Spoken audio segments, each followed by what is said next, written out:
and to stand. Corey Luce's chair. John Marcoux, Jimmy Hubbard, and alternate Sam Bach. I'd like to introduce now the Health Committee. Roger Guerrera, Gary Hansen, Tom Steele.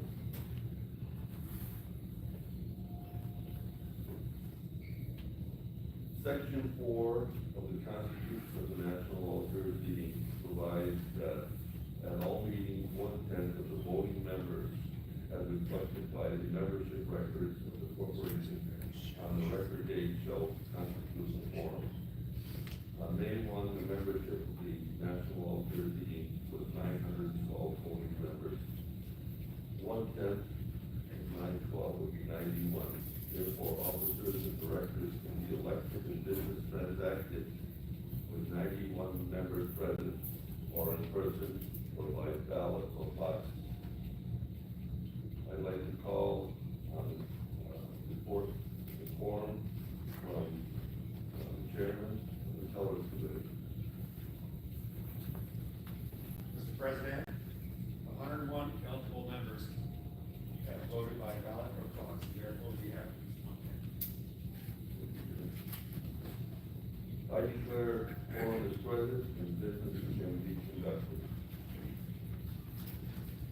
Next, I'd like to ask for approval of the minutes of the 65th annual meeting held at Stony Creek Lodge, La Crosse, Wisconsin, on June 23rd, 2023. The minutes of the meeting can be read at this time, or a motion to approve the minutes are in order. Second. Any discussion? All those in favor? Any opposed? I'd like to introduce the NAJ board members. Sam Bach from Ohio, Jason Katz, Nebraska, Gary Hansen, Oregon, Roger Guerrera, California, James Hubbard, Virginia, John Marcoux, Illinois, Alan Chipton, New York, Tom Steele, Oregon, Corey Luce, North Carolina, and Bradley Taylor, Mississippi. I'd like to turn it over to Neil at this time to introduce some special guests.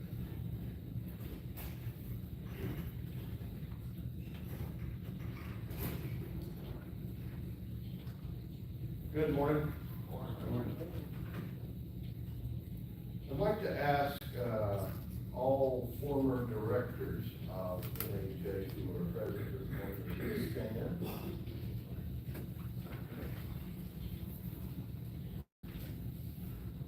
Okay, we have several. We'll start over here. Jonathan Merriam and Chuck Lutzinger, Dave Norman, Pennsylvania. Walter Owens. Walter, we're glad you're on the mend, sir. Glad you're here. Ralph Ferrick from Texas and Mr. Calvin Graves from the Dakotas. I'd like to express our appreciation for these folks remaining supportive of the NAJ and our efforts and cause, our purpose. Some of these gentlemen served years ago on the NAJ board, and some just recently went off. So we really appreciate your continued support. Thank you for being with us this morning. I would say there's several industry folks present this morning as well. I'm going to try to introduce industry people tomorrow morning at the AJ.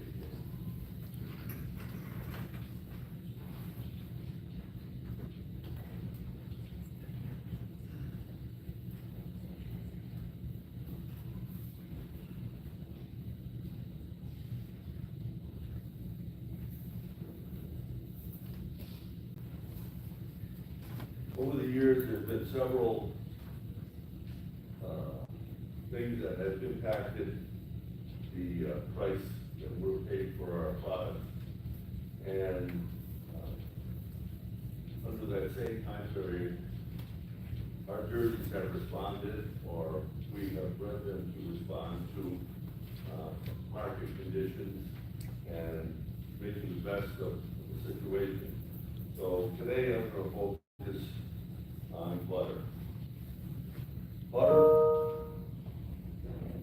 Butter is back, and that's good news for jerseys. First, a quick review of the butter market over the past 2.5 years. Customers are our kings and queens. Retailers know that approximately 50% of their annual sales happens during the last 3 months of the year, in conjunction with Thanksgiving, Christmas, and New Year's. In preparation for those fourth quarter sales, retailers build their butter inventories throughout the year. However, during 2022, U.S. butter prices were higher than historical norms, so retailers were reluctant to build inventories, expecting that the price would move lower later in the year. The lower prices never came, and retailers found themselves scrambling to acquire butter prior to the holidays. As a result, cash butter prices at the Chicago Mercantile Exchange soared to a record high price of over $3 a pound. During 2023, during the 9% growth of our consumer demand for butter, retailers again found themselves short of product heading into the holidays. The CME record cash price set in 2022 was shattered when butter was bid over $3.50 a pound. Which brings us to this year. Retailers are not wanting to get burnt the third year in a row. As a result, this year, wholesale butter prices are averaging about 40 cents more than last year. Federal order butter fat prices have averaged $3.22 a pound. This is good news for jerseys. One of our breed's greatest advantages is butter fat content of Jersey milk. According to the National DHIA, jerseys average 4.91 butter fat compared to the average of wholesale. Jersey's extra butter fat adds $2.58 per pound to our milk's value, and that's before factoring in Jersey's extra protein. Too often, we view NAJ advocacy in conjunction with milk components only in terms of milk value. However, the importance of knowing that not all milk is created equal can be seen in other programs. Consider the following. The Dairy Revenue Protection Program, administered by the USDA Risk Management Agency, provides producers the opportunity to ensure minimum values for their milk. The DRP is unique compared to other dairy risk management tools in that it allows producers the option to protect the value of the butter fat and protein they produce, and not simply the value of generic milk. NAJ was instrumental in the creation of this option. The administrators of DRP consult with NAJ regularly about the upper limits of Jersey butter fat and protein tests to keep the program current. The USDA's monthly milk production report is closely followed by the industry. However, the report only includes the pounds of milk and not components. Because over 80% of milk is used in manufactured products, component production is more important to the industry. For many years, milk production and component production were highly correlated. However, in recent years, producers have made dramatic increases in butter fat tests and more modest gains in protein. The milk production report has shown declining production in the past 10 months. However, analysis that combines the milk production report with other USDA data shows that due to higher butter fat tests, total butter fat production has been increased despite lower milk production. NAJ is working with co-ops, manufacturers, ag lenders, and industry consultants to encourage USDA to expand the milk production report to include components. Often the benefits of NAJ's work that may take home time to realize.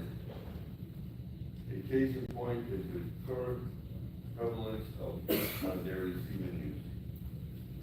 Nearly 20 years ago, AJCA and NAJ acknowledged the need to add value to Jersey bull calves. The organization funded research focused on optimizing Jersey beef steer performance and returns. Then in 2014, the organization recognized that sex stevens would provide these opportunities to incorporate beef semen into breeding programs to maximize returns for calves not needed as herd replacements. In conjunction with Ohio State University, NAJ and AJCA conducted research to analyze the results of these different Jersey beef crosses using Angus and Wagyu semen. The results were published in 2018 that showed the outcross offered different attributes of the beef industry. Jersey breeders had a sound science to rely on just when beef on dairy began to accelerate. So these two clearly demonstrate that our cow has the ability to adapt as markets change. Thank you.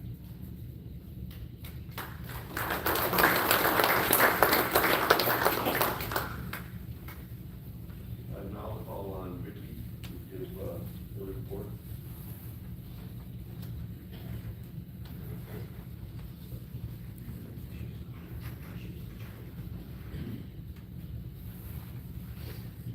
Good morning. This morning I will be presenting the 2023 financial statements for National All Jersey Inc. and its subsidiary All Jersey Sales Corporation, Jersey Marketing Service. Financial information prepared by our certified public accounting firm, Tidwell Group, is contained in the annual reports distributed this morning and also on the US Jersey website. Your organization does receive a complete audit each fiscal year. An audit provides the highest level of assurance that our financial statements and accompanying disclosures are presented fairly in all material respects. The auditor's letter states that the organization has reported the financial position of National All Jersey Inc. and subsidiary as of December 31, 2023, in accordance with accounting principles generally accepted in the United States. Financial information for year ended 2023 is summarized as follows. National All Jersey Inc. operating revenues $644,030, operating expenditures $631,345, net income from operations before other income and expenses $12,685. All Jersey Sales Corporation had operating revenues of $138,388 and operating expenditures of $139,428. The bottom line there on the net loss from operations was $1,003. Combined net income from operations for NAJ and All Jersey Sales Corp. $11,645. Total combined net assets as of December 31, $1,829,899. These net assets do include marketable securities at $720,678. The organization's reported net realized gains and unrealized gains total $59,029 during 2023. Combined sources of revenue for 23, equity 77%, private equity sales 12%, public sales 12%, other income 7%. Equity continues to be a critical component to the vitality of the U.S. Jersey organizations. Direct financial support for equity in 2023 was reported at $616,307. Since the inception of equity in 1976, members have invested nearly $19.5 million, which has been returned many times over. During 2023, Jersey Marketing Service marketed 1,784 total lots for an average of $1,747. In November of '21, the AJCA and NAJ boards approved funding for directed research led by Dr. Frank Mittler to update the Cavalcade sustainability analysis for a total of $125,500. This cost was shared equally between NAJ and the AJCC Research Foundation. During '23, NAJ applied $18,750 of appropriated funds for the final installment for this project.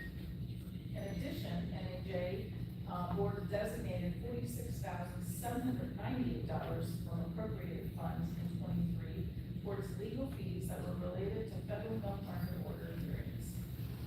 Your directors, officers, and staff continue to work on behalf of your producers and members to increase the value of and the demand for milk and Jersey cattle.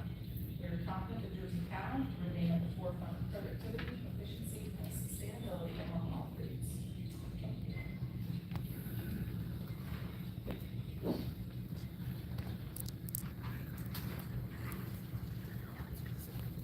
Thank you, Vicki.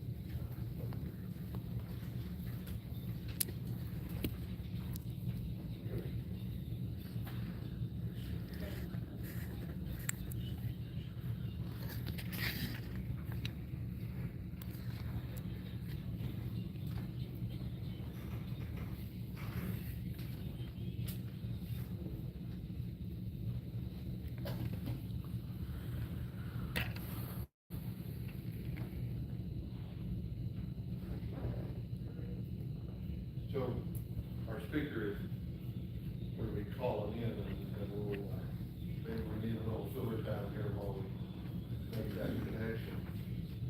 So, I can always take some.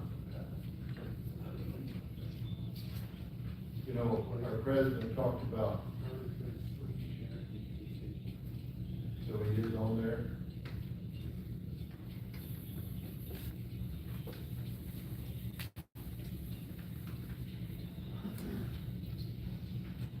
Sounds like Charlie is online, but having issues. But our president talked about the value of butter, and, you know, there's been a lot of change in the dairy industry in recent years, and say the last 5 years, tremendous change. And we'll be covering some of that in our official reports later, but also tomorrow. And most of us remember when they told us the value of fat was gone forever. And that's not all that long ago, 30 years. And it really declined to worth a lot less than $1 a pound. And we're, you know, here we are with $3 or better butter. And thankful for that. It's certainly good for the dairy industry. But fortunately, the powers that be discovered or finally admitted, I think they do, but they finally admitted that dairy fat is not necessarily bad for us. It makes things taste good too. So is he on? Okay, so we're going to hear from Charlie Garrison from the Garrison Group, and Charlie serves as our connection to Washington, D.C. Most of you are familiar with him. He's been working with us for several years now. And Charlie works with our board and staff, communication about issues that we are concerned with, as well as informing us on the odds of what might have a shot of passage and approval through the Washington, D.C. government system. And I want to welcome Charlie, and looking forward to his comments this morning. Good morning. I'm still trying to work out the screen sharing with you, but try to get there as quickly as possible.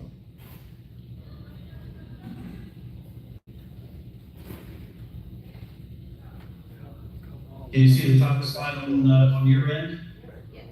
Yes. Okay, very good.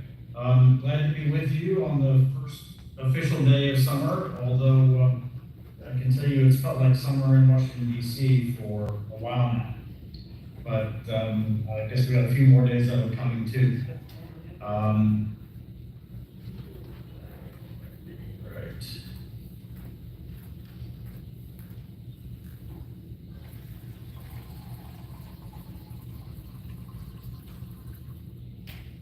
There we go. So the things I wanted to cover this morning, give you a current status of the new farm bill. We should have done a farm bill last year.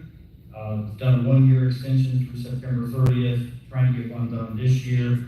I'll talk a little bit about that process. School milk, which we've talked about for several years. I'll give you an update on that. I think it's actually headed to, going to be resolved when the farm bill is resolved. Some tax policy, we've got some changes coming up that will be important to farmers next year, as well as international trade, of course. So where we stand on the farm bill, it has the House Agriculture Committee majority passed their farm bill about a month ago. It was a very long day, got very contentious late in the evening over some people who wanted to talk about the problem, and it is a problem of children basically that are doing some work in meat processing plants, mainly cleaning, not the manufacturer itself or the processing itself, but cleaning machines and things like that. Some people obviously pretty upset about that, wanted to talk about that. It was 1:30 in the morning before they voted, but it was a bipartisan vote. We got 4 Democrats on the committee to support what the majority wanted to do. Unfortunately, where we are right now is there isn't a clear path to a vote on the House floor. You have some Republican interests who don't think we should be doing farm bills at all, and enough Democrats that are concerned about what the House majority wants to do on nutrition programs, on the supplemental nutrition assistance program specifically, that there aren't the votes to pass it on the House floor. So we're in a holding pattern on the House, and pretty much the same scenario in the Senate, where nothing has moved forward, and we don't have bill text from either Chairwoman Stabenow from Michigan or Ranking Member Bozeman from Arkansas. We have summaries of what both the majority and the minority want to do, but no language. And that's one thing that is always important to see, is actual language when you're asking somebody to support something. So we'll need to see language from both sides. Hopefully they'll be able to get together, although they remain pretty far apart on especially the nutrition assistance programs. On dairy margin coverage, I want to talk a little bit about what's in the proposed bill so far. On DMC, you do have agreement with the House majority and the Senate minority to increase the annual volume limit in Tier 1. So they're trying to find the money to go to 8 million pounds. We're at 5 million pounds now. They're trying to find the money to go to 8 million pounds. Right now, the House bill stands at 6 million. So a little bit of improvement, but not as much as everybody would like to do, of course. On the production history updates, you have both the majority and the minority in the Senate want to increase or want to allow producers to update their production histories. We're working on production histories that are more than a decade old. If nothing else, it might make the program at least seem more relevant to some producers who haven't bothered to sign up. Both would keep the premium discount for making a 5-year commitment to the DMC program for the life of the farmer. On conservation programs, the House majority, the Senate minority agreed to increase the EQIP funding. That's been a problem for livestock agriculture, and that program is very popular and is always oversubscribed. So a lot of worthy projects go unfunded. So a goal there is increasing the EQIP funding, which would be helpful.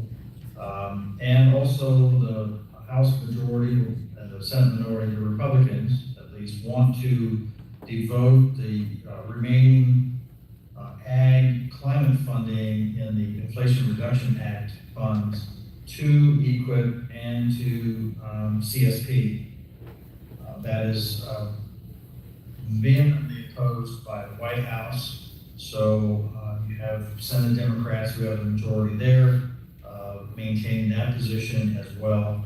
So Republicans argue if you take those funds and devote them to conservation programs, and that is going to increase the baseline going forward, which would be helpful in perpetuity, basically, for farm bills, because that funding would be there, and you wouldn't have to find offsets to increase the funding in conservation programs going forward. The White House and Senate Democrats argue that they want those funds aimed specifically at ag climate programs. So at least for the time being, they're opposed to what the Republicans want to do on that. And on trade incentives, you have bipartisan agreement on increasing the funding for both the market access program and the foreign market development program. Both of those programs are very important to the funding for the U.S. Dairy Export Council.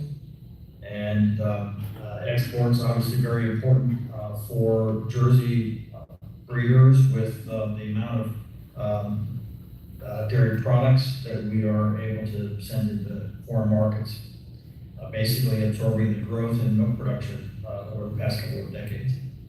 And both would direct the USDA and the U.S. Trade Representative's Office to defend the use of common food names. That is where you have some European communities that want to claw back exclusive use of specific place names like Parmesan cheese, for example, Gouda cheese, for their specific use. So if they have if they prevail on that, then U.S. manufacturers would no longer be able to use those names in international commerce. And obviously that would put us at a huge disadvantage in being able to market U.S.-made products with those names. On nutrition programs, this really is the sticking point on Farm Bill right now. And there isn't any consensus yet. The Supplemental Nutrition Assistance Program, what we used to call food stamps, is 75% of the spending or the funding in the current Farm Bill. And projections are that moves up to 80% when we finally get this new Farm Bill done, either later this year or in 2025. So you have some support among Republicans, at least, for some additional restrictions on to limit the cost of SNAP. The cost of that program really ballooned during the pandemic. So increasing work requirements to qualify after an initial period of unemployment, things like that, things that are opposed by Democrats. And one thing about specific dairy, as far as the SNAP program is concerned, you do have bipartisan agreement in the Senate to expand the Dairy Nutrition Incentive Program to include all the milk varieties as well as cheese and yogurt. That program is one where SNAP participants who purchase fruits and vegetables get credit that they can apply to the purchase of dairy products. And right now that's limited to non-fat at 1%, and so this would expand that to include all the milk varieties as well as cheese and yogurt. That is not in the version of the House of of the Farm Bill passed by the House Agriculture Committee. Just kind of other programs that folks might be interested in. There's no consensus yet on rolling back California's Proposition 12. That's the proposition that has requirements, housing requirements for pork and veal and poultry products that are sold in California, no matter where those animals were raised. If a lot of interstate commerce concerned about that, although the Supreme Court has ruled that California's Proposition 12 is not unconstitutional or is consistent with the Constitution. You still have, especially the pork industry, wanted to roll back that regulation. There's very little pork production in California, so they're concerned about that market remaining available to the nationwide industry. You have proposals to restrict the foreign ownership of some farmland, primarily land that's close to sensitive military operations in the U.S., and the concern there is the amount of that farmland being purchased by Chinese interests. The feed additive approval process at the Food and Drug Administration. You saw recently that FDA is approving the sale of Bovaer, which is that feed additive that cattle producers can use to reduce the methane emissions from their animals. That had to go through the agency's new animal drug approval process, and there's interest in adding to the Farm Bill to move that to a food additive process as opposed to the new animal drug approval process, which would be expedite the approval of products like that. That could help with the climate impact of livestock agriculture. School milk options. We've had the Whole Milk for Healthy Kids Act bill out there for a couple of Congresses now. There's no bigger advocate for that than Gigi Thompson, who's the chair of the House Agriculture Committee from North Central Pennsylvania. A lot of dairy in that district. He's the biggest dairy cheerleader I know in Congress right now. And the House passed the Whole Milk for Healthy Kids Act, something like 330 to 90, but haven't been able to get it through the Senate yet. I think this gets added to the Farm Bill when push comes to shove, either, like I said, later this year or next year. And then Dairy Business Innovation Initiatives funding, that is primarily for folks who want to diversify into processing and marketing products. There's funding available to do that, and that program, the funding is increased on the Senate side. The House bill doesn't touch it, so it would continue as it is right now. I talked about the Whole Milk for Healthy Kids Act a while, just now. I mentioned it passed the House with a big bipartisan vote. The attempt to take it to the floor of the Senate, I think the next day actually, under what's called unanimous consent, which is no member of the Senate would object to that legislation. That was blocked by Chairwoman Stabenow, who wants to have a debate or committee about that. The committee jurisdiction in the Senate for school feeding programs is the Agriculture Committee.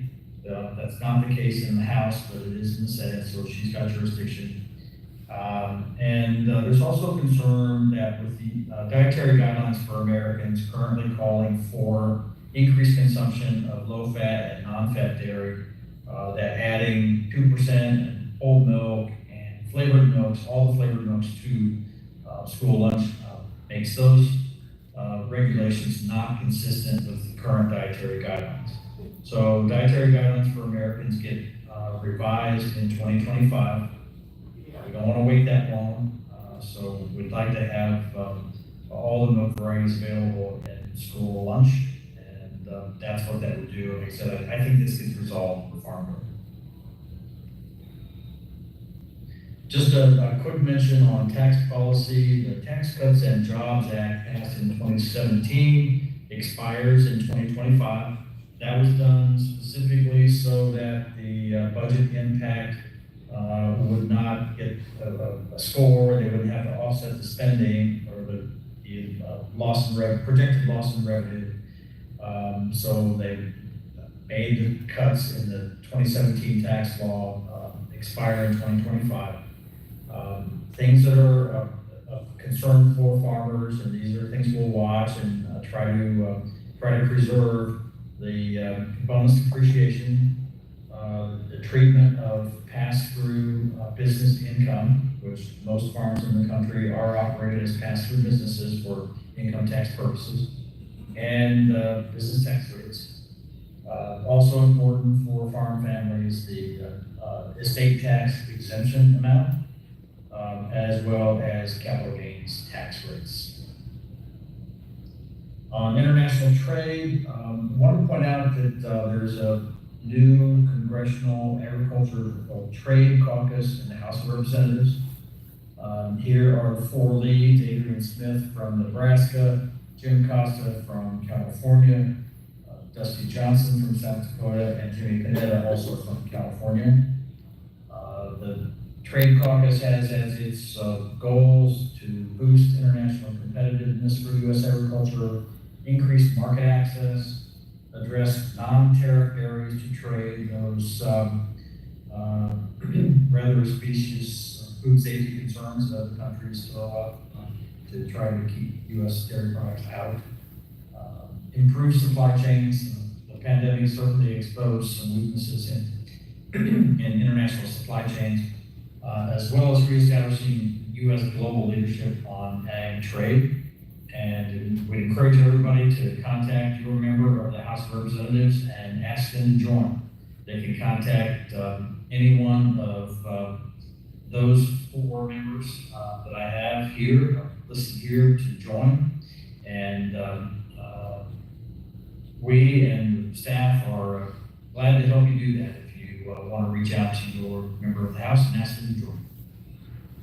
So that's the prepared remarks that I had for you today. So glad to answer questions if you have any.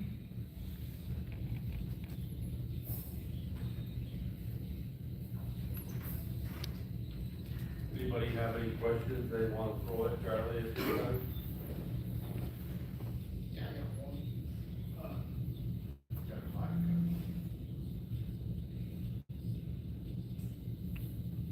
fire. You said there's a group of congressmen that are opposed to even having a farm bill. How big is that group, and what is the alternative?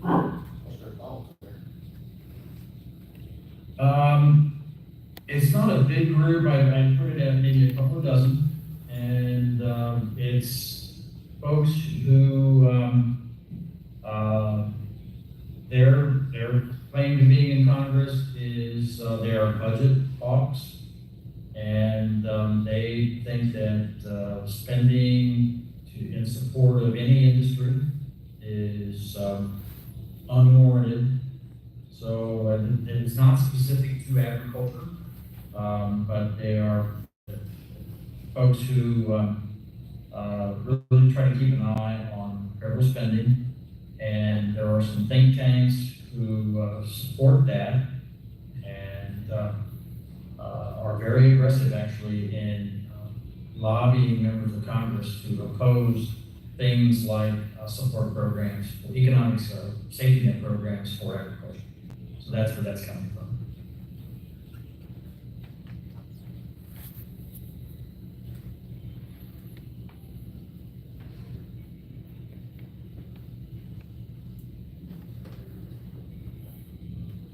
Charlie, could you comment on the factors of the nut world using milk as their label, and how that sits with the legislation at this point?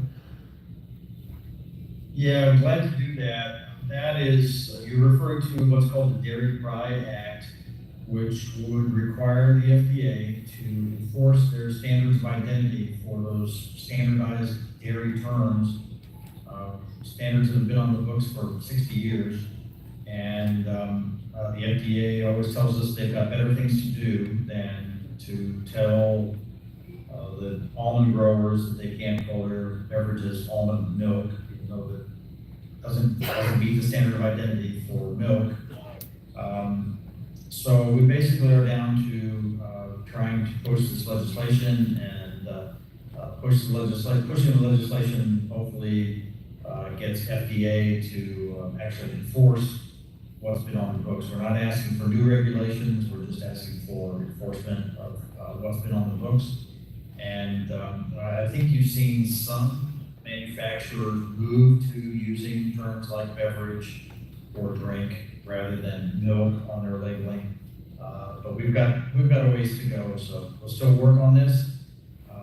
It's an uphill climb. Obviously, you've got some very politically strong interests, influential interests in the nut industry that will be hard to overcome here, but we'll keep working on it. Charlie, you commented on whole milk or all levels of milk being available in the public school system. And, you know, it seems like in a lot of topics, like the group that has been asked about on the first question, you know, why are they opposed to a farm bill? And one of the reasons you gave was that they are opposed to supporting any industry.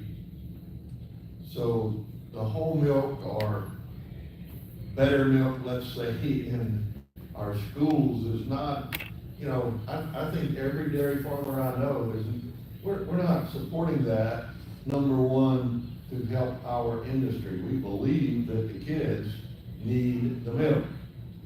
So how do we reframe that? Is it too far down the road, or? Well, we've had some success here. You know, I mentioned that the House passed a bill, something like 330 to 90. That's a huge vote, and I really think that, you know, we moved to only non-fat and low-fat in 2012. That was a part of Michelle Obama's agenda for improving childhood nutrition. We know that the science doesn't support encouraging only low-fat and non-fat anymore. The science now, and we need the Dietary Guidelines Advisory Committee to catch up with the science, and we're working on that. The advisory committee has already started meeting, and I know you have folks in the dairy industry working to make sure that the current science is in front of those folks. And we'll see what happens with the 2025 dietary guidelines. We all thought we had a good shot in 2020, but they're not quite ready to give up on those 70 years now of advice from a lot of health professionals about fat being bad for you. And when the science now is that dairy fat actually is probably helpful with metabolic disorders and some heart disease. So we'll keep working on the regulatory side, keep working on the legislative side. We just need to overcome those I think, objections that really are unwarranted from a nutrition standpoint. And that's exactly right, that we saw milk consumption in schools go down substantially after 2012. The kids just don't like the milk that's being served there. And if they won't drink it, then you're not going to get the nutrition that is intended. So we're making progress. I think we're within a year of settling this in our favor, but we're not there yet. Like the last issue, we keep working on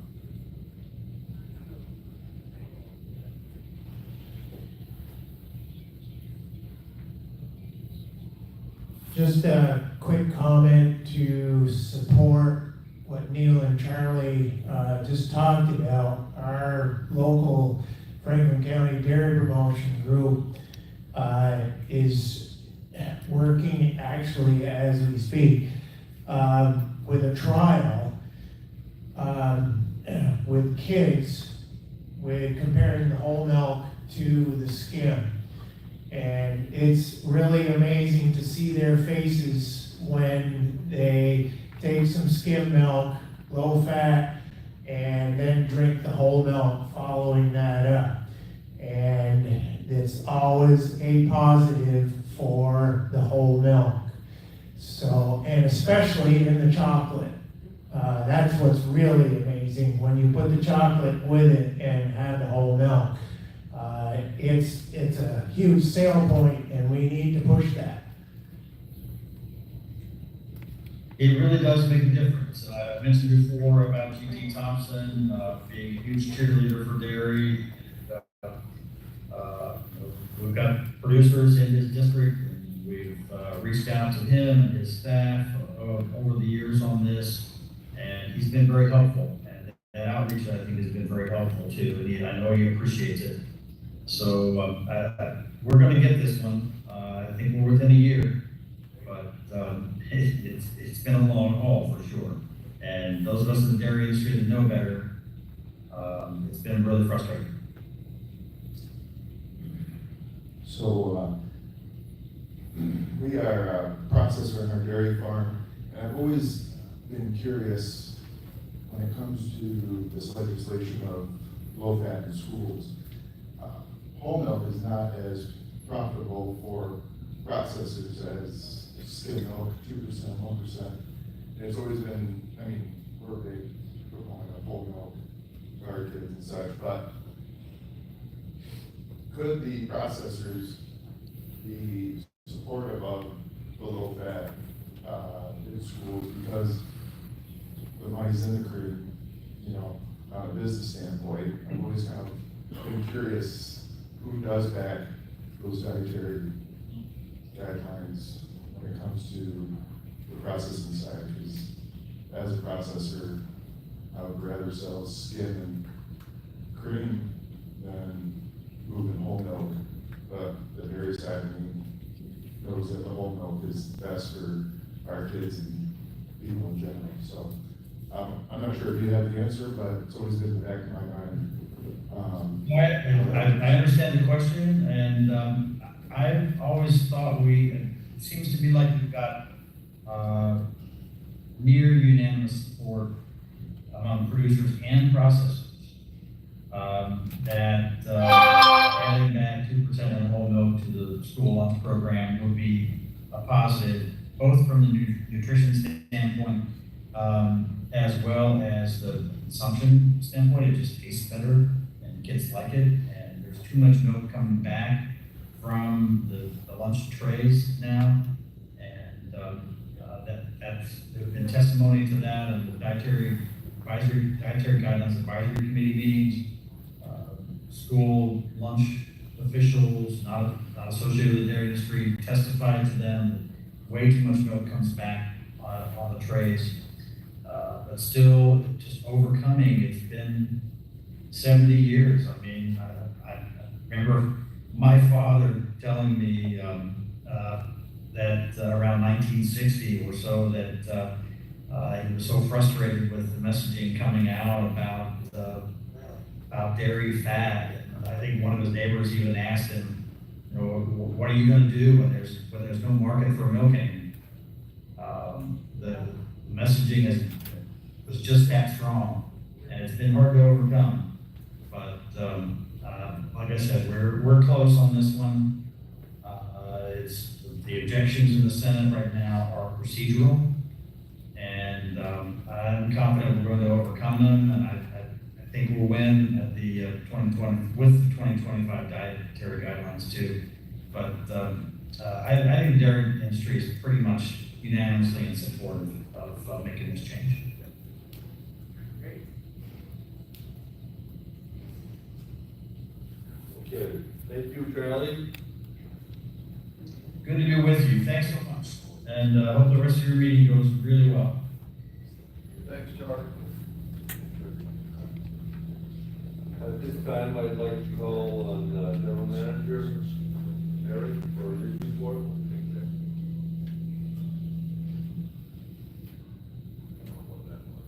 That was me. I turned on my lapel mic and, we got feedback. So, let me try it again. And we continue to get feedback, I'll get top of the line. Where are you gonna work? Over this way? I was gonna try to work from.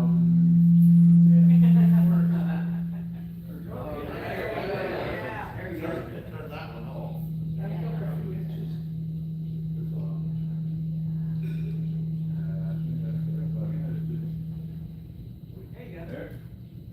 Go move.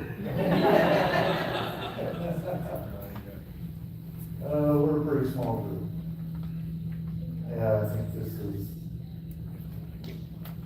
is gonna be annoying. Yeah, can y'all hear it back there? He's not saying anything now. Well, thank you for coming out this morning, we appreciate your support.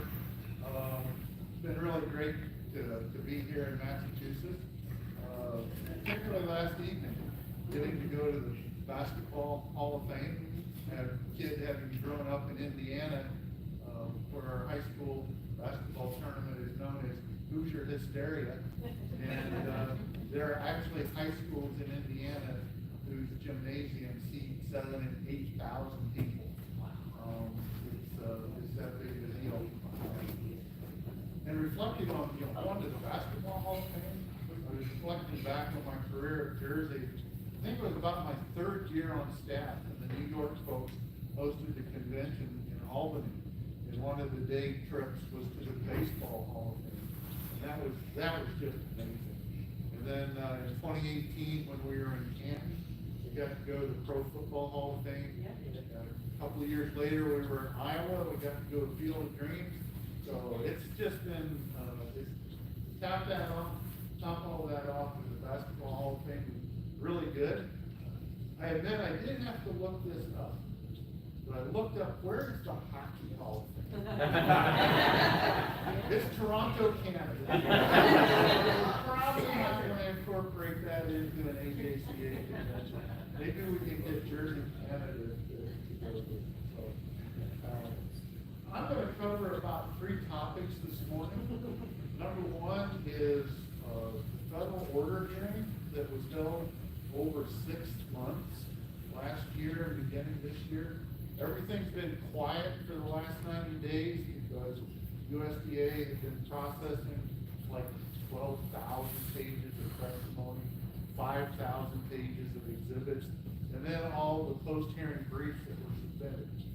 But they should be publishing their recommended decision next month. And when that recommended decision comes out, all heck's gonna break loose. As different organizations analyze what their recommended decision means. Nobody's gonna be entirely happy because nobody's gonna get everything that they asked for. But I wanna walk through those, 5 primary areas of the hearing and what to watch for in the decision. What does USDA come out with? Second, I want to talk about the outlook for dairy profitability here in 2024. It has turned a corner. It looks a lot better than it did last year, which was a really tough year. And then finally, I want to follow up on some of President Krakowski's comments about USDA's monthly milk production reports that only reports pounds of milk when the dairy industry runs on components. And why we need to encourage them, as an industry, we need to encourage them to expand their reporting to what's really important. So, federal order hearing, like I said, the recommended decision is due next month. What to watch for? NAJ got involved in the hearing on one aspect, and that was to update the skim component factors that are used in the class 3 and class 4 skim milk price, because those class 3 and class 4 skim milk price, is what sets the class 1 price. And right now, they're working off the component factors from 2000. And obviously, producers have increased components in their milk since then. It will affect the class 1 price in all orders, and the manufacturing class milk, in the 4 fat skim orders.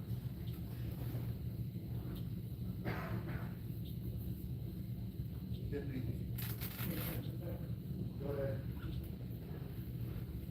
So it's gonna be interesting to see how USDA responds.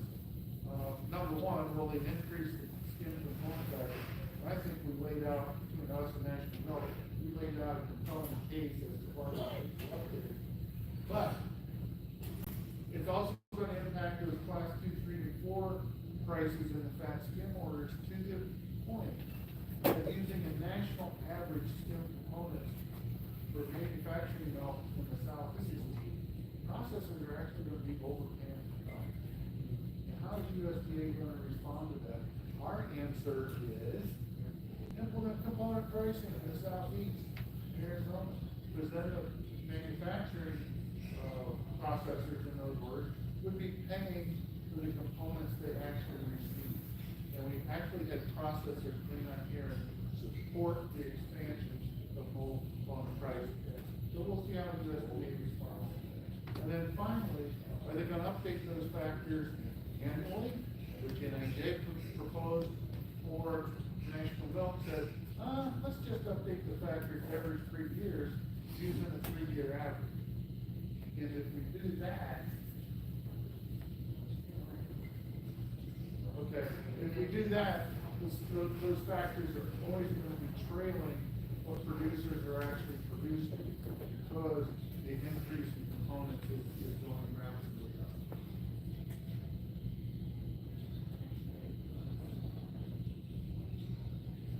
Okay, go ahead. The second biggest, area in the hearing is gonna be, make allowances. Go ahead and put all 4 up, okay? Make allowances are the cost of processing, commodities. And what USDA does with updating make allowances will have the biggest impact on federal order prices of anything considered in here. They've not been updated since 2009. We know that processing costs have increased, energy costs have gone up, labor costs, insurance costs, everything's gone up since 2009. But we also know that processing plants have gotten more efficient. These big cheese plants are running very much more efficiently than they did back in 2009. So it's gonna be interesting to see how, USDA comes out with the make allowance, and it will impact the price on all 4 classes of milk.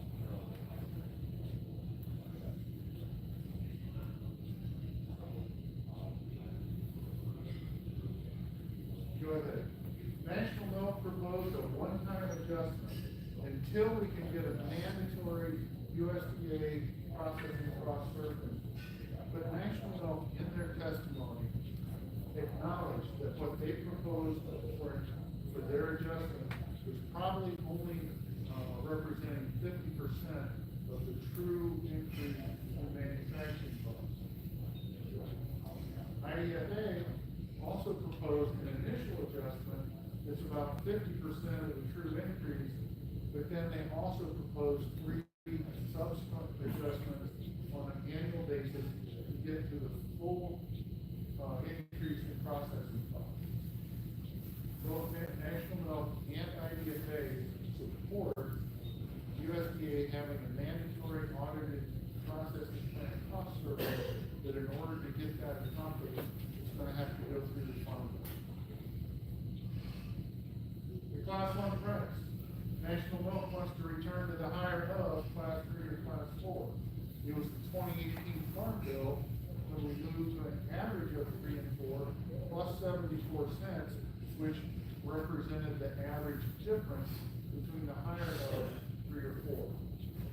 IDFA wants to retain the average of 3 and 4 plus an adjuster, but adjust that this year, the difference between 3 and 4 is $2, then next year, that $2 adjustment will be applied to the formula instead of 74 cents.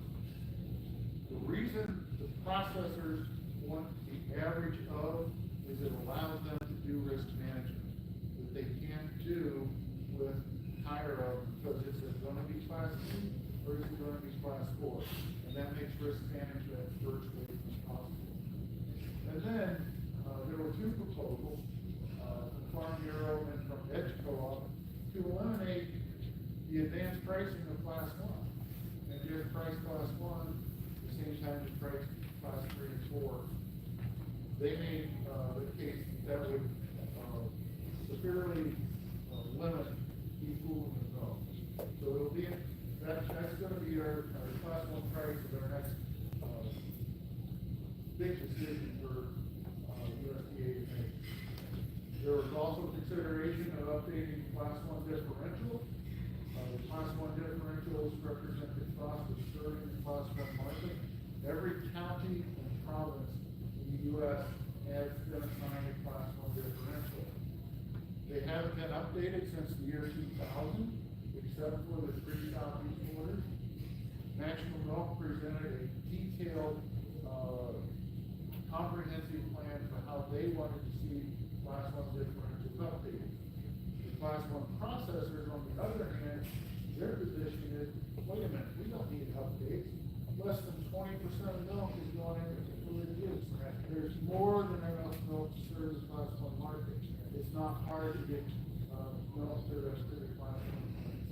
So that's gonna be another, extremely interesting decision in USDA. And then finally, product price formula. National Milk proposed eliminating the barrel cheese price from the protein price. Right now, the class 3 protein price is calculated from an average of the block and the barrel price. Barrels have traditionally been priced below blocks, and in addition, the vast majority of cheese, whether it's mozzarella, Swiss, whatever, is priced off of the block price and not the barrel price. And so that's the National Milk's argument for eliminating the barrel cheese price. However, you gotta be careful what we ask for. Because for about the last year, barrels have been priced higher than blocks.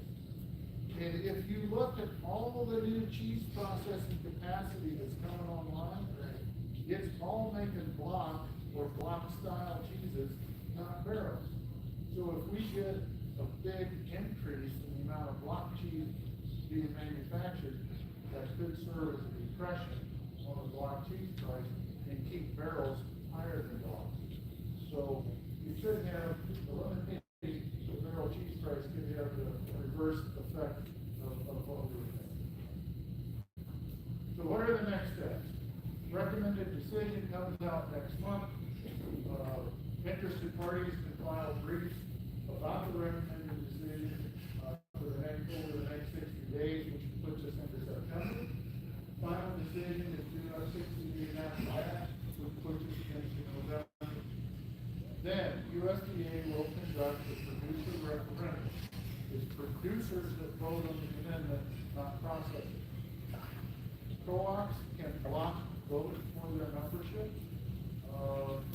Basically, they have to vote for all of their members.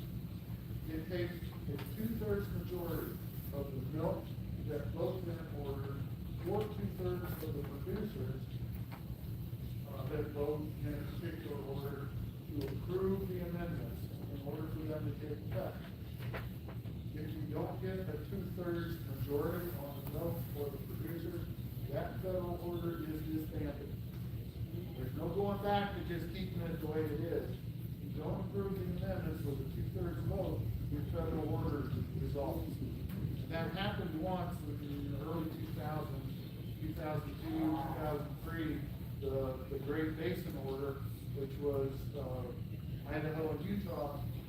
They had an amendment, they didn't approve it, they don't have a federal order.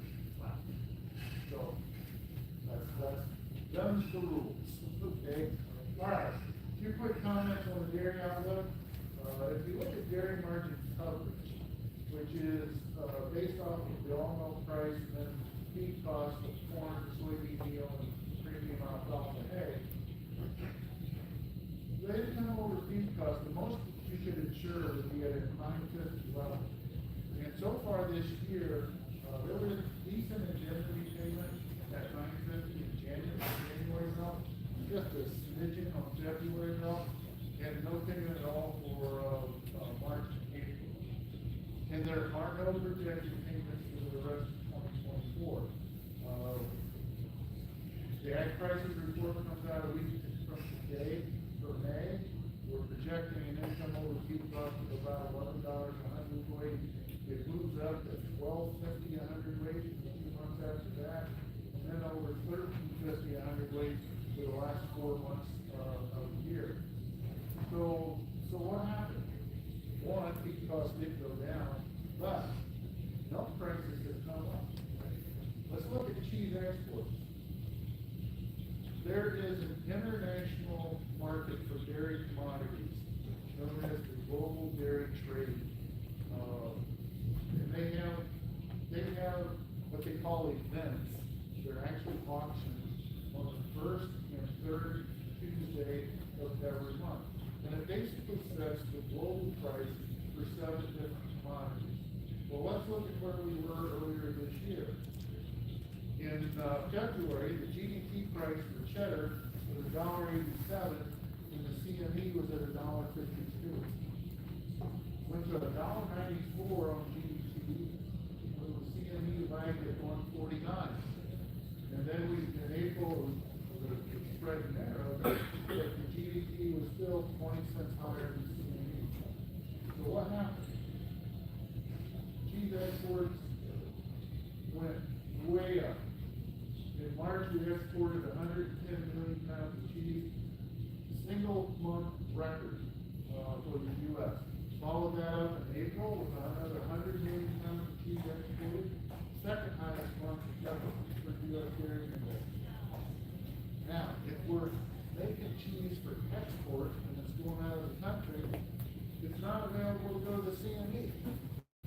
So cheese buyers that found themselves short and needed to go to the CME to fill their needs, there was less cheese coming to the CME because it was getting shipped overseas. So the CME cheese price is now over $1.85 compared to where we were earlier this year. And last month, that meant an increase of $3 in the class 3 price over the month previous. What else is happening in dairy industry profitability? Where's the beef? If you're old enough as I am to remember the old Wendy's advertising campaign, where's the beef? You guys know cold cow prices are at astronomical levels. But if you're lucky enough to have some replacements for sale, those are bringing really good prices. That's helping your profitability. And that is President Kokoski mentioned the beef on dairy. And we get reports of people getting $3.50 for a big old calf that's a beef cross on dairy. So that's better. All right. Now, real quick, on the milk production report, as we've stated, USDA puts out a milk production report every month. It's due to come out at 3 p.m. this afternoon. It has the pounds of milk, number of milking cows, and production per cow for the 24 major states and the U.S. as a whole. No reporting on components. Now, interestingly, USDA, the same organization, NAJ, publishes an ag prices report on the last business day of the month. Go ahead.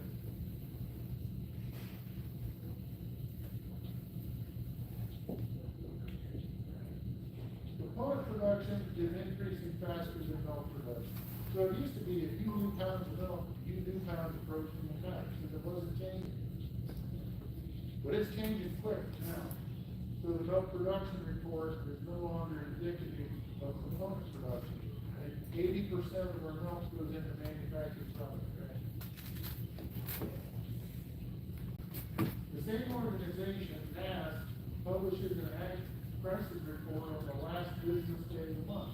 So we'll get an ag prices report a week from today.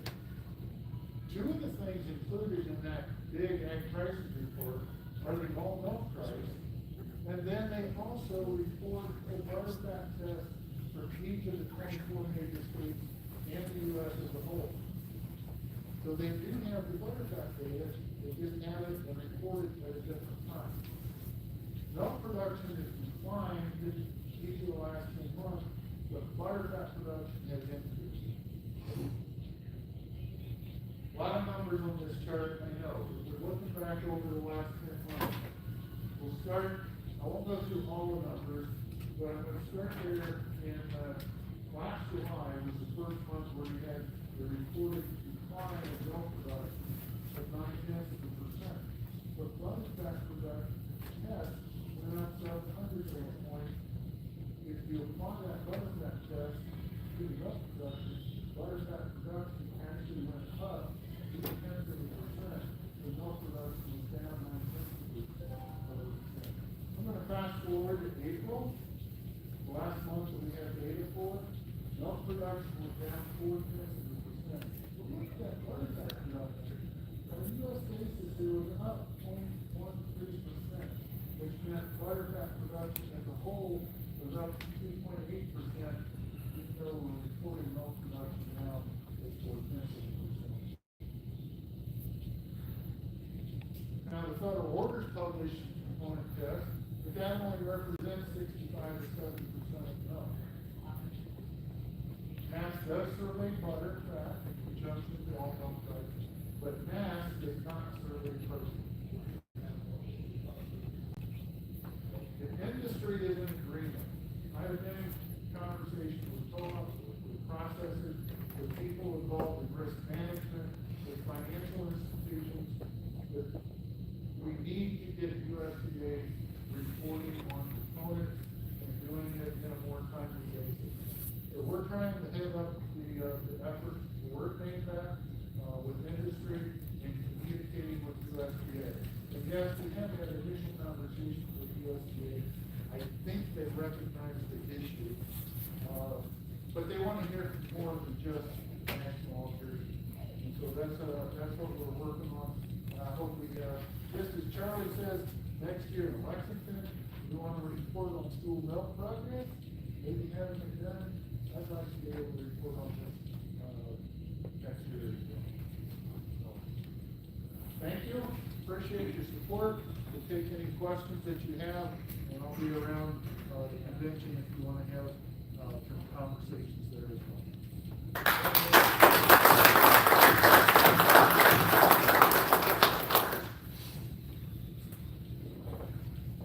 Thank you, Eric. I'd like to call on Greg Lavin now to give the Jersey marketing report.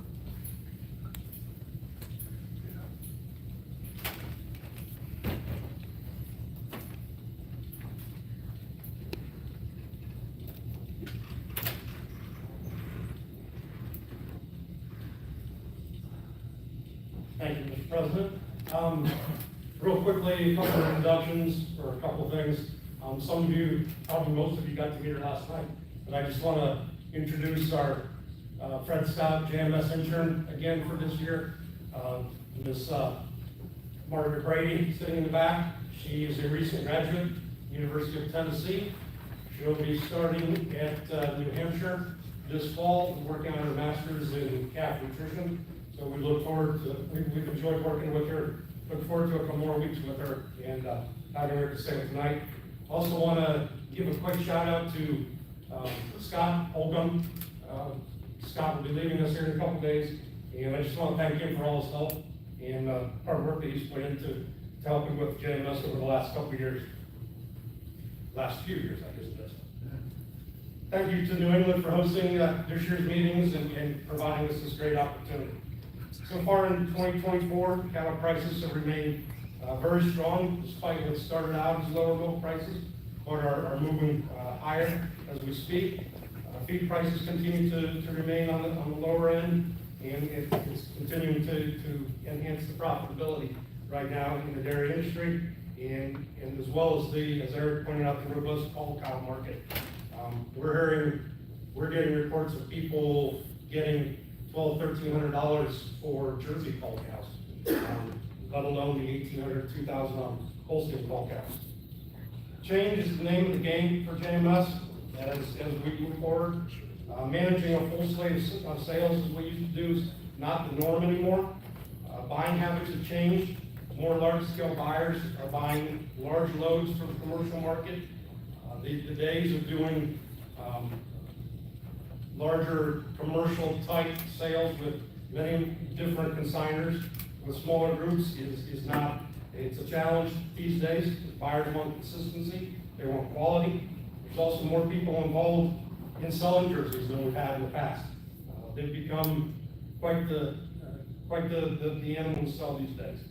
One of the opportunities we do have is tonight, the 67th National Heifer Sale. We hope everybody will be in attendance for that. We've got a pretty strong sale lineup, I believe, with 32 lots selling tonight. Quick breakdown of some of those. We have 4 heifers over 200 on the JPI list, and 800 cheese merit, one's over 900. Chance to make the next generation is in this sale tonight. Some of those highlights. Lot 32 is a late addition. Came in last week. She is a cabal from Mattis Dairy out in California. At her preliminaries, she's 227 on JPI, which would rank her as the number 4 female in the grade right now. She's also over 900 cheese merit and 8.4 productive life, which would make her number 21 on productive life right now. We also have the number 1 Crispin daughter from Travis Leonard's at 206, over 850 cheese merit, and a 205 Caliban from Time Trade. Her dam will also be lot 3, selling an IVF out of her. So that family going back to the trash and Manhattan cow will be welcome represented tonight. 6 other IVF lots will sell, highlighted by lot 2 from Cash In Jerseys from California, a chance to IVF an animal on farm. That includes the show herd as well as the genomic herd. Cornell has wanted me to announce that it only includes animals that have present official genomic results. Nothing that might still be coming in a couple of weeks. So just be aware of that tonight. I will speak to that. I will say that those that he has prelims on, you're going to want to pick the current, so he's not hiding it. That's right. Thanks for interrupting me, Brad. So, you know. But also, there's opportunities tonight, while they may not be as high on the JPI list, animals like lot 29 from Grafton County Farm right here in New England. We'll be selling lot 26 from Kerry DeWalt. Both of these consigners have been longtime supporters of sales in the Northeast, and we hope that you'll support them tonight. Also, our executive secretary will be selling a heifer that would rank number 25 for type right now in the breed. So a lot of opportunities for you. I would be remiss from pointing out 10% of the sale price of all the animals tonight does go to support the youth fund. So not only are you supporting consigners of these animals, but a good portion of that money is going to support the youth fund, which funds like the Young Jersey Breeder Awards, youth activities in Louisville, and so on. Also, I don't want to forget lot number 1, graciously donated by Kylie Cord Jerseys. Ultimate and Jeff Cord donated this effort, and she will be a donation effort to raise money for next year's convention in Lexington. So we look forward to starting to raise a good amount of money with her on that tonight. A quick update, I think probably everybody's aware of this, but just be aware that this year at the All-American, most sales will be on Saturday. The pot of gold will be on Saturday at like 1 p.m. The All-American sale will follow shortly thereafter, approximately 3:30 or 4 o'clock. So just, again, make those plans as we move forward. As we move into the second half of 2024, the common theme is that buyers continue to want quality. Competition continues to increase. We show tight pedigrees along with proven pedigrees with certain traits like TPR hold status JUI along with JPI. With the changes to JPI last year, more attention is also being paid to traits such as productive life, somatic self, and mastitis. These are all of great importance as the breed needs to continue to make strides in these areas if we're to remain competitive. The deep cow families deep cow families are also still very important to breeders. We're seeing that come along more and more these days. In the A2 market, we hear instances of pockets of strong demand for those, but it's still have not achieved widespread commercial appeal. Again, as I stated, change is a major factor, and we look forward to continuing to adjust to that landscape.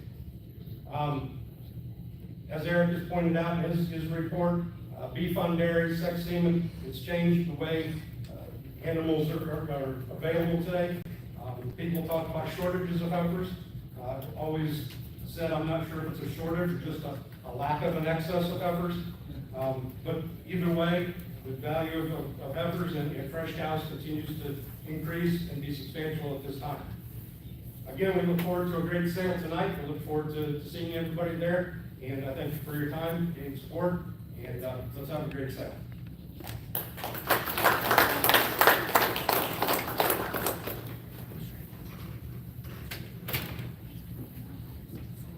Thank you, Greg. And now I'd like to call on Neil to give the executive secretary's report.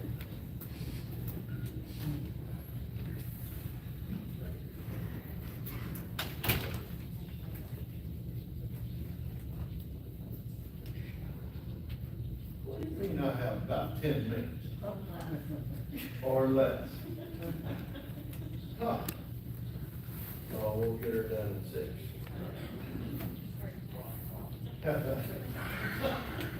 So, kind of my job this morning to wrap up or clean up on a few things. We've had some excellent reports from our outstanding staff and our president, and he bailed out on me here. He said he had to run somewhere.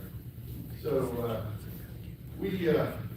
my comment this morning is about working together and how we can stay focused, what has worked for us in the past. The greatest example of that is the equity program, which is what NAJ is about. And I just want to make a few comments about that. Our mission statement since 1957, still very relevant today. Did you move that or did I move it? No, I didn't try to. You wait till I tell you. To promote increased demand for and value of Jersey milk and milk products and Jersey cattle and genetics is still, he moved it again. Okay. So, and leadership has been very important across time to make this happen, our equity story. And I think, to me, equity and the program started in 1976 is a great example of people being united for a unified purpose and goal, and it took leadership to make it happen. Of course, this is a picture of your current board, and we've enjoyed a lot of leadership. In case you haven't served on either of our boards, they're volunteering their time, folks. We do pick up their travel expenses, but they don't make money serving on this board. So it did work. I just did it, or did you do that? Okay. So the equity program, let's just look at the word or term equity. It's the definition is the quality of being fair and impartial. So that applies to all dairy farmers and marketing their milk. So what is equity in milk marketing? In 1977,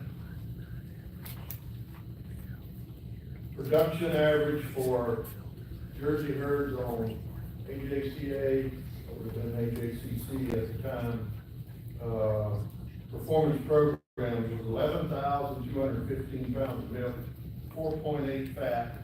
We didn't even test the protein back then, of course.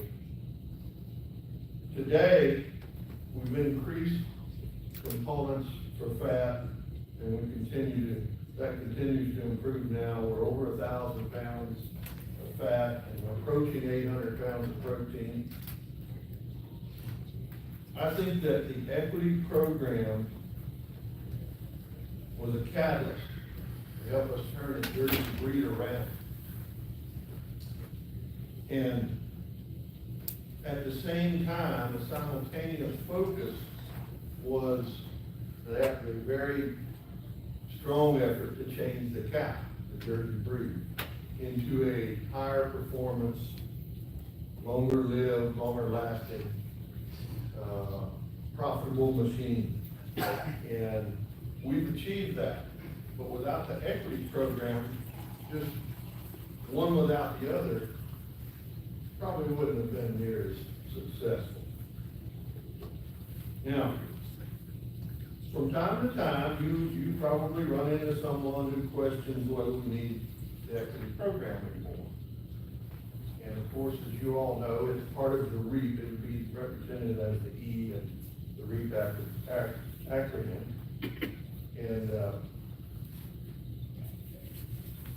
I think that our job is not complete until we have fair and equitable pricing across the entire country.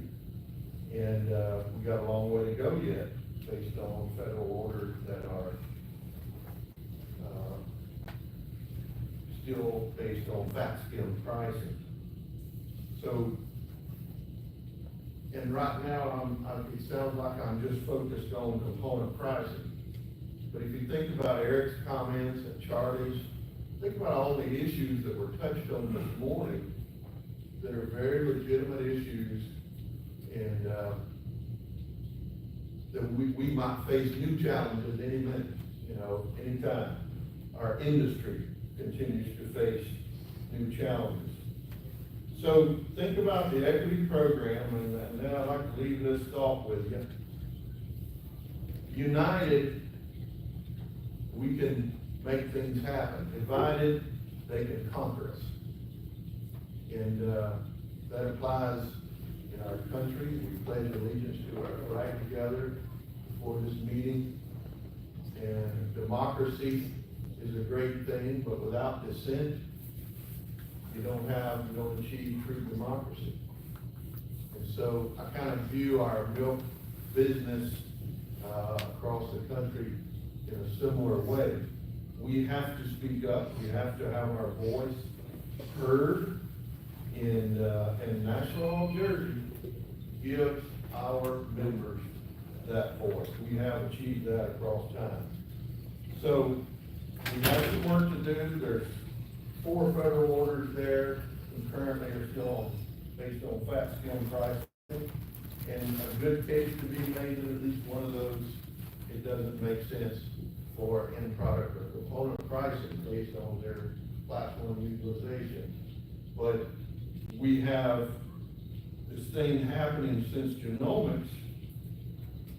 Eric and Charlie talked about the change in the composition of milk across time.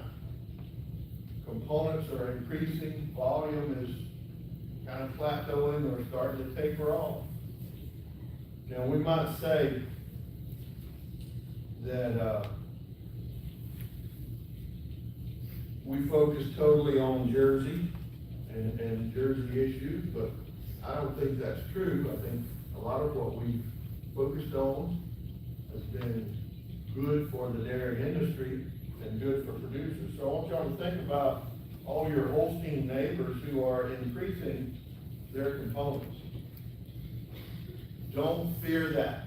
Welcome it. Because they become an ally, a stronger ally for more progress in component pricing. The higher their components go, the more they need component pricing too. because they're leaving something on the table that just like we are in those, particularly in those regions. So that's the thought I want to leave with you, and then I'd like to say thank you to all equity supporters, members, present today, as well as, the almost 1,000 equity members, currently listed as supporting National All Jersey.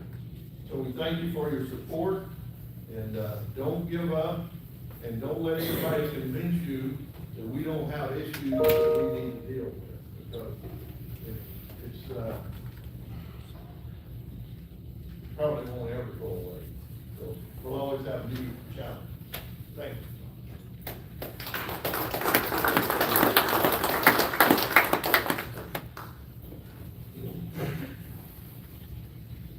Thank you, Neil.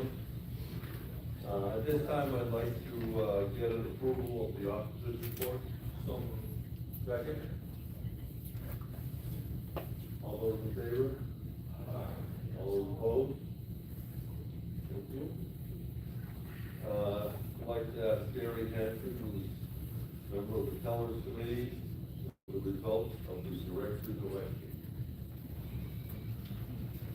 Mr. President, after counting all the ballots that were cast in the election, Mr. Bradley Taylor received a majority of votes in District 5. Thank you, Gary. At this time, I'd like to ask Bradley Taylor to stand and be recognized.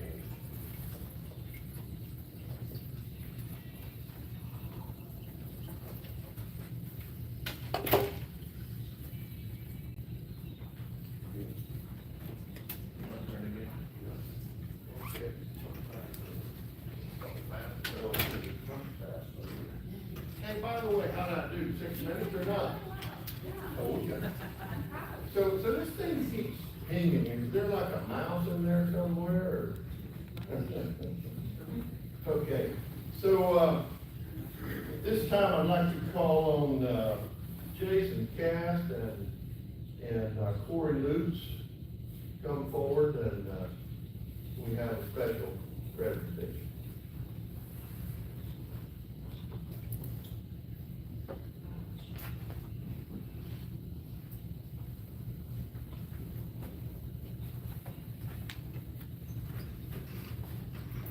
When my dad started in the Jersey business in 1985, I never thought I'd have the opportunity to speak on behalf of a man that has been an idol to me my entire Jersey career. He was well known throughout this whole industry, not only in Jersey, but throughout everything representing, pushing for multiple component pricing, fellow breeders, just an outstanding man. It has been an honor to be on board with him for 9 years. Like I say, when I got started in Jersey in 1985, I never thought I'd be in this position to speak about a man that I used to look in the Jersey journals and see their ads. He, admiring them and using his bulls to improve our herd. I'm not as fluent as my son is in speaking, as most of you can tell. He inherited that trait from his mother's side of the family. But, Jimmy, I could spend a lot of time up here talking and praising you. I know we're short on time, but it has truly been an honor to spend 9 years on the board with you. What you have taught me and the rest of the board members will truly be, how do you want to say, life remembering, and it will truly be I wouldn't say a tragedy to see you off the board, but you will surely definitely be missed, and I appreciate the time that you've done, and thank you for your years of service, not only through NAJ, but also the AJC. Thank you very much.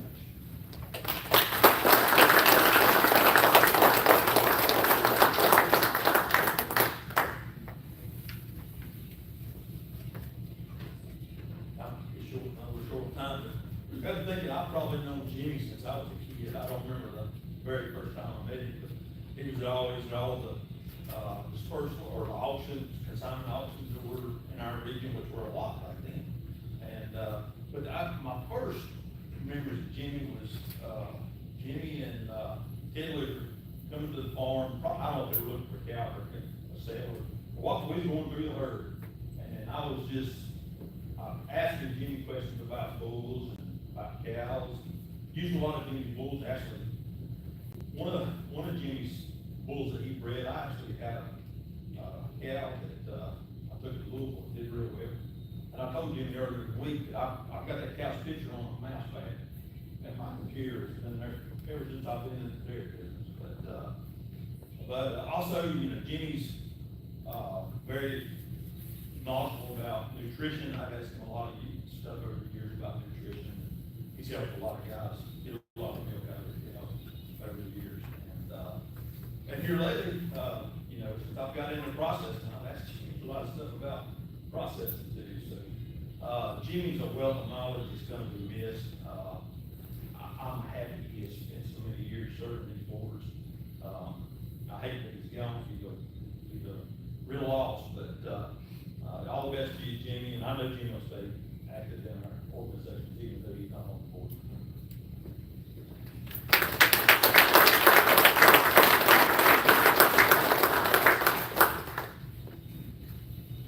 I too would like to add, to the comments that were made here.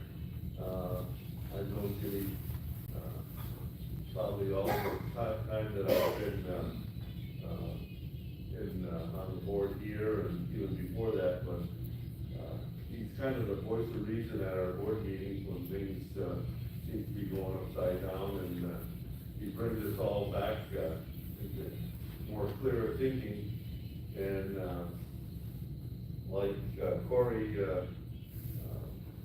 I do my own processing too, and, we exchange a lot of supplier information and, methods or marketing or whatever, and so it was always good to have Jimmy, kind of in my back pocket, so you're gonna be disciplining me also. Jimmy, want to make some comment?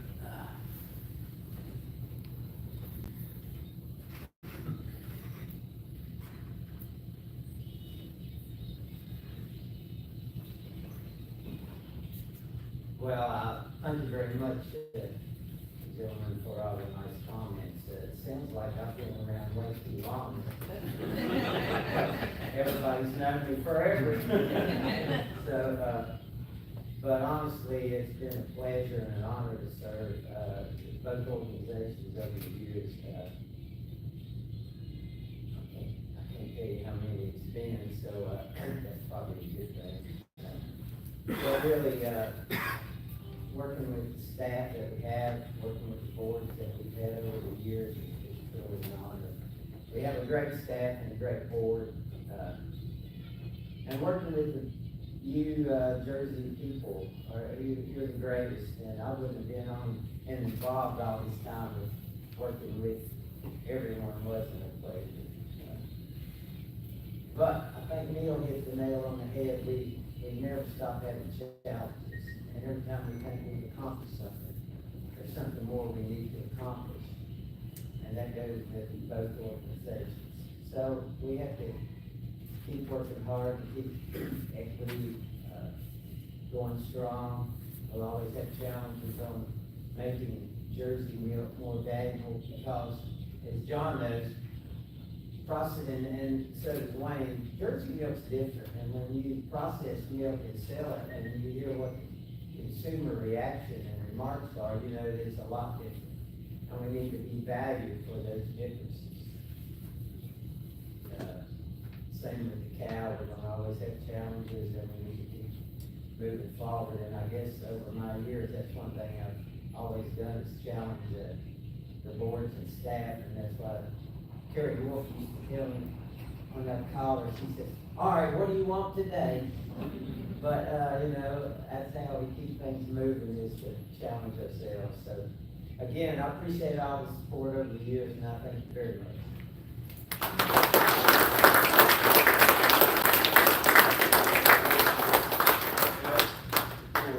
We have a real nice plaque and a nice gift for Jimmy. I'll just show y'all real quick. We're gonna get a photo op after the meeting. So This is our gift to Jimmy. He said that he likes that wide loaded head the most, so there it is. Jim has served on both boards multiple times, and he served 3 years as the president of the AJCA board from '01 to '04, I believe, Jimmy. I think I got those right. And, so, very fitting and appropriate that last year he received the Distinguished Service Award from AJCA. A lot of respect, and we really appreciate it. And we're gonna miss you, but we're still gonna call him.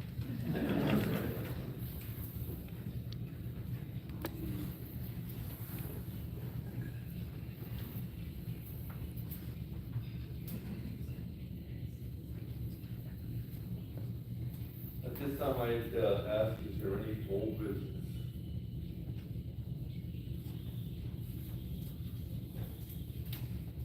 Is there any business,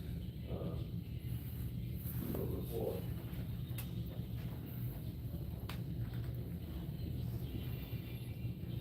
All right.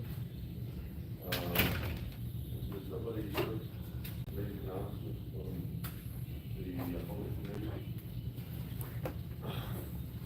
Sure. So, we have 3 buses downstairs. 1 bus is staying here for the people that need to be in the board meeting. We're half an hour late right now. Highland has a very tight schedule. So if we can, as soon as you adjourn, can have people come down and load the first 2 buses, we need to pull out of here as quickly as we possibly can. Appreciate it. So 1 bus will wait for the board members? Yes.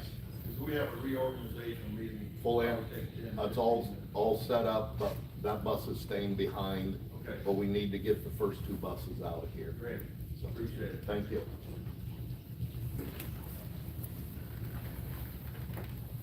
At this time, I'd like to ask for a motion to adjourn. Second?